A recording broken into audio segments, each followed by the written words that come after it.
Belt দে। জি আপু। এই নাও।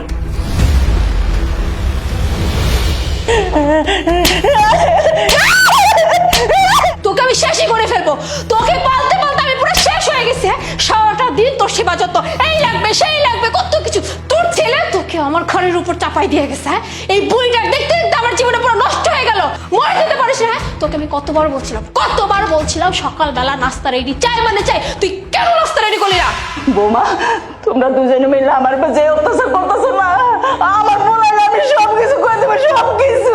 তুই ছেলের কাছে বলবি তাই না? ছেলের কাছে বলবি? এই তুই ছেলের কাছে কিভাবে বলবি? হ্যাঁ, তুই ছেলের কাছে যাবে কিভাবে? যাওয়ার তো আমি সব পথ বন্ধ করে দিছি। তোর পা তো আমি পড়াই দিছি। এই পা নিয়ে তো তুই ছেলের কাছে যেতে পারবি না, আর কিছু বলতে পারবি না। আবার বলে ছেলের কাছে বলে দিবে। এই তুই সবচেয়ে বড় ভুল করছিস কি জানিস? সকালে নাস্তা না বানায় আপু তুমি ওকে আরো মারো। আর শোন, তুই যদি ঠিক মতো নাস্তা না বানাস তাহলে তোর হালে এইরকমই প্রত্যেক দিন হবে। ঠিক বলছিস, একদম ঠিক বলছিস। বুড়িটাকে তো মেরে মেরে শেষ করে দেওয়া উচিত, মেরে শেষ করে দেওয়া উচিত।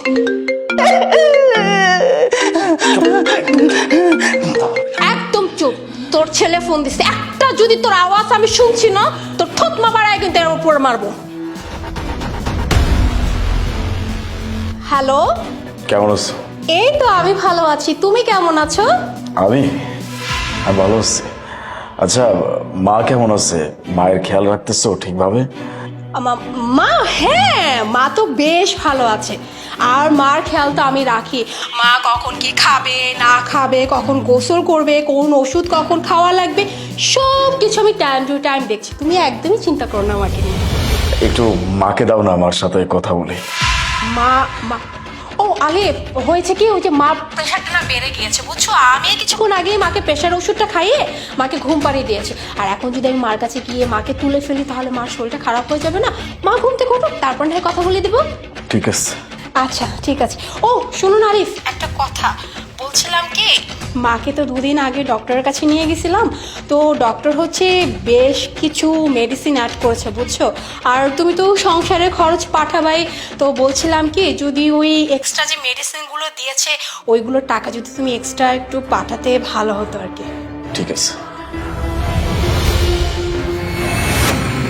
শোন বুড়ি, তুই চুপচাপ এখন রান্নাঘরে গিয়ে আমাদের জন্য খাবার দাবার রান্না করবে, তারপর ডাক দিবে। আর যদি কোনো ভুল করিস তাহলে তোকে আমি এই বেল্ট দিয়ে বাড়িতে শেষ করে দিব।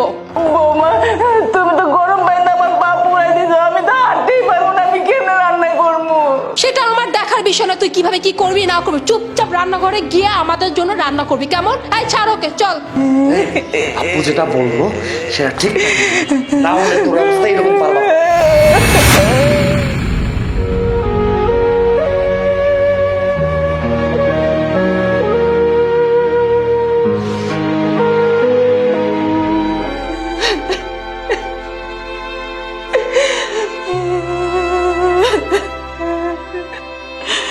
মা,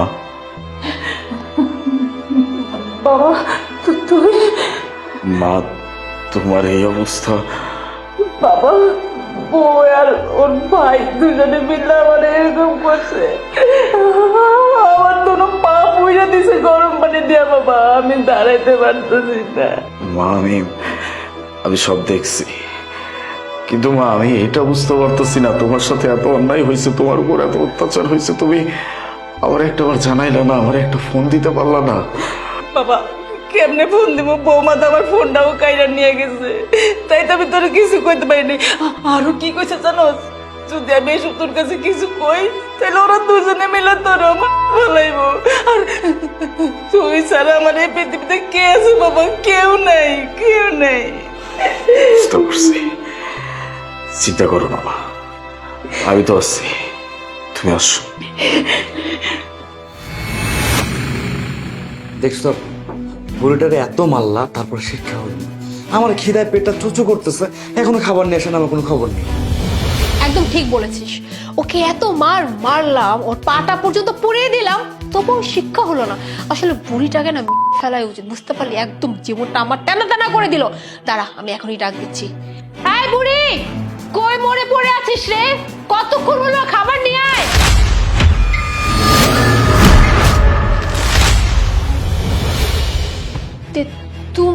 তুমি কখন এলে? তুমি না ওই যে ট্রেনিংয়ে গিয়েছিলে বললা, তাহলে হঠাৎ করে চলে আসলে, মানে আমাকে ইনফর্মও করলে না। আমার বাড়িতে আমি কখন আসবো না আসবো সেটা কি মানুষকে বলে আসতে হবে? আর তার থেকেও বড় কথা, আমার মায়ের অবস্থা কেন? আমার মায়ের সাথে এরকম কাজটা কে করছে? আমি খুব ভালো করে জানি কে করছে। আমার মায়ের সাথে এরকম কাজ করার আগে মানুষের বিবেকে একটুও কি নাড়া দেয় নাই যে আমি কি করতেছি? আর যেখানে ডক্টর পর্যন্ত বলে দিচ্ছে আমার মাকে সবসময় বিশ্রাম করতে, কোনো প্রকার কাজকর্ম না করতে, সেখানে আমার মায়ের উপর এরকম অন্যায় অত্যাচার করার পরে আমার মাকে দিয়ে বাড়ির সমস্ত কাজ করানোর মানেটা কি? হ্যাঁ, আমি উত্তর চাই, উত্তর দাও আমাকে। কি বলছো তুমি? তুমি কি পাগল হয়ে গেছো? তোমার মার সাথে আমি কি আচরণ করব? আমি তো তোমার মাকে কত সেবা যত্ন করি, কত ভালো করে দেখাশোনা করে রাখি।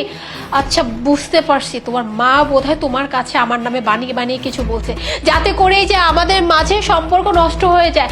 তোমার মা তো চাই না যে আমার ভাইটা এই বাড়িতে থাকুক, এই বাড়িতে থেকে লেখাপড়া করুক। তাই তোমার মা তোমার কাছে আমার নামে বানিয়ে বানিয়ে কিছু বলেছে। বাট বিশ্বাস করো, তোমার মা যা কিছু বলছে সব মিথ্যে। আচ্ছা, আমার মা আমাকে মিথ্যা কথা বলতেছে? বাহ, কত সুন্দর কথা। আমাকে তুমি বললা আর আমি সেটা বিশ্বাস করলাম যে আমার মা আমাকে মিথ্যা কথা বলতেছে। আমি নিজের চোখে সবকিছু দেখছি। শুধু নিজের চোখে দেখি নাই, আমি ভিডিও রেকর্ড করে নিছি। কেন জানো? এই ভিডিও রেকর্ড আমি কোর্টে পেশ করব, তাও আবার প্রুফ স্বরূপ, যেন তোমাদেরকে আজীবনের জন্য আমি থানায় ভরতে পারি। আমার মায়ের সাথে এরকম আচরণ তোমরা কিভাবে করতে পারলা? আমি তোমাকে বিয়ের পর পরে বলছিলাম আমার মা আমার সবকিছু। এই মানুষটা কম কষ্ট করে আমাকে মানুষ করে নাই। কেন মানুষ করছে? যেন তার শেষ বয়সে আমি তার হাতের লাঠি হইতে পারি। আমার অগোচরে, আমার অনুপস্থিতিতে যেন আমার মায়ের কোনো কষ্ট না হয়, এজন্য আমি তোমাকে বিয়ে করে আমার মায়ের কাছে রেখে গেছি। আর তুমি কি না আমার মায়ের উপর এরকম অত্যাচার করছো? আর এই যে তোকে আমার বাড়িতে নিয়ে আসছিলাম, এখানে আমি রেখে পড়াশোনা করাইতেছি, আমি খাওয়াইতেছি, আমার টাকায় পড়তেছিস, আমার টাকায় খাচ্ছিস, আর আমার মায়ের সাথে এরকম আচরণ? আমি তো ভাবতেই পারতেছি না। আমার পরিবারে আমি এসব কি মানুষজন রাখছি? হ্যাঁ, বোনটা তো একটা বেয়াদবি, সাথে ভাইটাও জুটছে না। ঠিক আছে, কোনো সমস্যা নাই। তোদেরকে যখন থানায় ভরবো, তারপরে যখন তোদেরকে রিমান্ডে নেব না, তখন বুঝতে পারবি যে তোদের সাথে আসলে কি হচ্ছে। আর তোর সাথে তো আমি সংসার করবই না। যেই মানুষটা আমার মায়ের সাথে এরকম আচরণ করছে, আমার মায়ের উপর অত্যাচার করছে, এই মানুষটার সাথে সংসার আমি করব না। এই মুহূর্তে আমার বাড়ি থেকে বের হয়ে যায়। তারপরে তোদেরকে থানায় কিভাবে নিতে হয়, কোন পদ্ধতিতে নিতে হয়, সেটা আমি খুব ভালো করে জানি। বেরো। না না না না, প্লিজ আমাদেরকে বাড়ি থেকে বের করে দিও না। আমাদেরকে বাড়ি থেকে বের করে দিলে কোথায় যাব বলো? আর আমার ভাইটা তো এই বাড়িতে থেকে পড়াশোনা করতেছে, বলো। ও যদি এই বাড়ি থেকে চলে যাও, পড়াশোনা একদম শেষ হয়ে যাবে, পড়াশোনা করতে পারবে না। আর তুমি একটা কথা বলো, তুমি যদি এখন আমাদেরকে বাড়ি থেকে বের করে দাও, আমাকে বাড়ি থেকে বের করে দাও, মানুষজন কত ছিছি করবে, কত কিছু বানিয়ে বানিয়ে বলবে, মান সম্মান কি থাকবে? আলি, শুনো না, প্লিজ মাফ করে দাও। আমরা আর কখনো এমন করবো না, তোমার মার সাথে কখনো খারাপ ব্যবহার করবো না, প্লিজ। সরি। মাপ? কিসের মাপ? আর কিসের সম্মানের কথা বলতেছিস? যেখানে আমার মায়ের উপর এরকম অত্যাচার করা হয়েছে, সেইখানে আমি কারোর সম্মান নিয়ে এক চুল পরিমাণও চিন্তা করব না। তোর সম্মান গেলে চলে যাবে, আমার কিচ্ছু যায় আসে না। আমার মায়ের উপর অত্যাচার করছিস, তুই কি ভাবছিস আমি তোকে এমনি এমনি ছেড়ে দিব? তোদের একটাকেও আমি ছাড়বো না। বেরোইতে বলছি, চুপচাপ এখান থেকে বেরিয়ে যা।